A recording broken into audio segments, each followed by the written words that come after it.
Writing the Legend of Paul Revere. Listen, my children, and you shall hear of the midnight ride of Paul Revere. With those words, Henry Wadsworth Longfellow, in a poem published in 1861, the start of the Civil War, galloped away with the legend of the Boston silversmith who helped start the Revolutionary War. Longfellow's poem, with its romantic image of a lonely rider single-handedly stirring a sleepy countryside to arms, was written more than 40 years after Revere's death for readers facing the specter of another looming conflict. But its simple, inspiring message still resonates. One man, in pursuit of a noble cause, really can make a difference. Stronger together than we are apart. A house divided will not stand. That's a quote from Abraham Lincoln. The poem has only one flaw, historians say. It's inaccurate in almost every way. We have heard of poetic license, freedom to stray from the truth, wrote the town historian of Lexington, Massachusetts in 1868, but have always understood that this sort of latitude was to be confined to modes of expression and to the regions of the imagination, and should not extend to historic facts. By abandoning the real story of Paul Revere from beginning to end, Longfellow may have undermined his own message. He appealed to the evidence of history as a source of patriotic inspiration, writes David Hackett Fisher in Paul Revere's Ride, but was utterly without scruple, without fact or backing, in his manipulation of historical fact.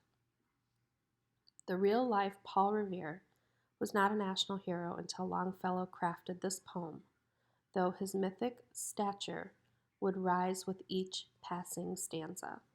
In 1775, Revere was one of many Whigs? Nope, actually a group of politicians, activists in Boston, who learned that the British garrison, those are troops, was preparing to send troops to seize military supplies in Concord.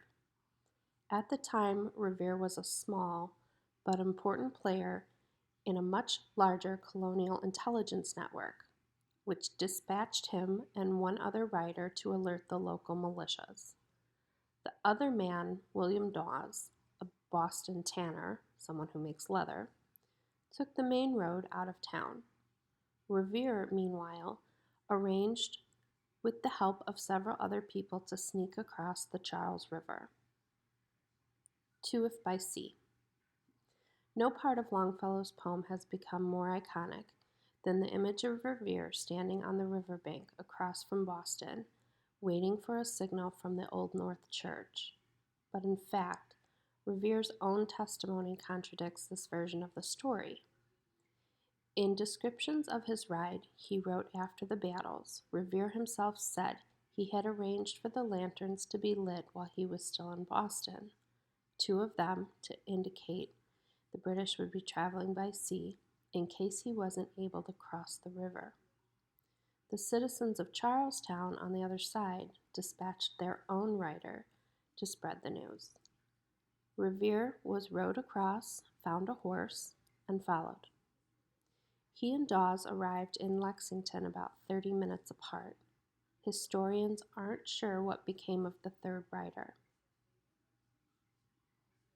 Later that night, Longfellow's poem describes Revere galloping into Concord to sound the alarm, but Revere said he never made it that far. He left Lexington with Dawes, then met another rider, Samuel Prescott, a local doctor, along the way. Before they reached town, the three men were stopped by British officers. Dawes and Prescott got away, but Revere was captured. Prescott was the only one who made it to Concord. Revere, in other words, was neither alone nor the man who completed his mission. He would be very much surprised by his modern image as the lone rider of the Revolution, writes Fisher.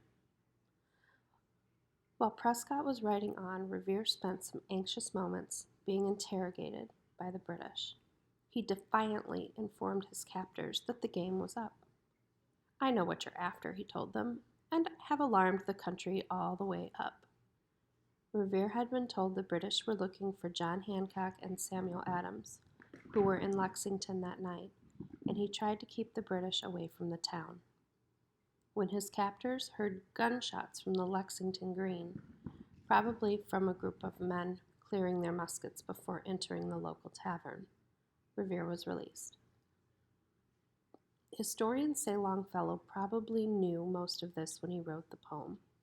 He had access to Revere's written recollections, but he seems to have ignored them.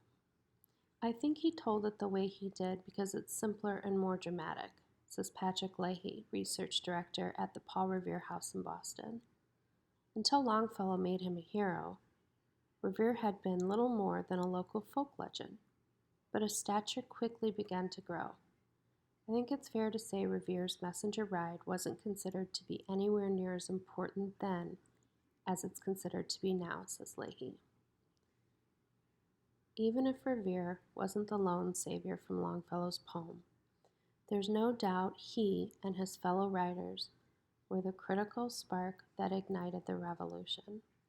When British troops marched into Lexington that morning, the first shots of the war were fired, leaving 8 colonists dead. Thanks to the writers' efforts, militias from all over the countryside were mobilized to take their revenge, driving the British all the way back to Boston. The die was cast, John Adams would later write. The Rubicon crossed. The Revolutionary War had begun. It would take a bit longer for the same to be true of the legend of Paul Revere.